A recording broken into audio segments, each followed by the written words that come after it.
SSB के जवान का आज पार्थिव शरीर गृह गांव कोंथर पहुंचा। पोरसा के कोंथर गांव के रहने वाले एक एसएसबी के जवान ने जम्मू कश्मीर के गादरगढ़ में ड्यूटी के दौरान गोली लगने से उसकी मौके पर ही मौत हो गई। जब यह सूचना उसके घर पहुंची तो कोहराम मच गया। जवान के शव को सोमवार को पैतृक गांव कोंथर लाया गया, जहां उसका अंतिम संस्कार किया गया। जवान की मौत जब इलाके में सूचना पहुंची तो पूरे इलाके में शोक की लहर दौड़ गई।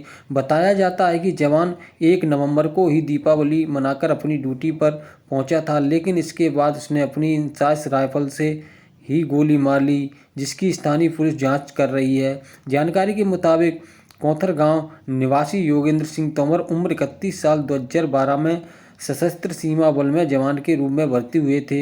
इस समय योगेंद्र की ड्यूटी जम्मू कश्मीर के अनंतनाग जिले के गादरबल में थी, जहां शाम को वह अपनी पोस्ट पर ड्यूटी देने के लिए गए थे।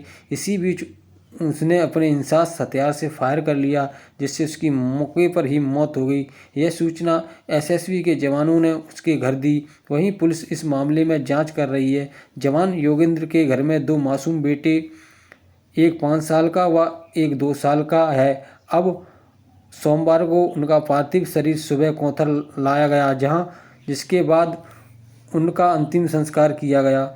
1 साल पहले हो गई थी पिता की मौत। इकलौता बेटा था योगेंद्र। जवान योगेंद्र सिंह तोमर इकलौते बेटे थे। 1 साल पहले ही उनके पिता की भी हार्ट अटैक से निधन हो गया। इसके बाद अब योगेंद्र ने भी गोली मारकर आत्महत्या कर ली। अब उसके घर में उसकी पत्नी, मां व 2 मासूम बच्चे हैं, जिनकी देखभाल का जिम्मा योगेंद्र की पत्नी पर आ गया है, जिसकी वजह से पूरे इलाके में शोक की लहर बनी हुई है। बताया जाता है कि योगेंद्र दीपावली पर ही अपने घर आए थे, जहां पूरे परिवार के साथ बेहद खुश थे। 1 नवंबर को ही वह अपनी ड्यूटी पर पहुंचे थे।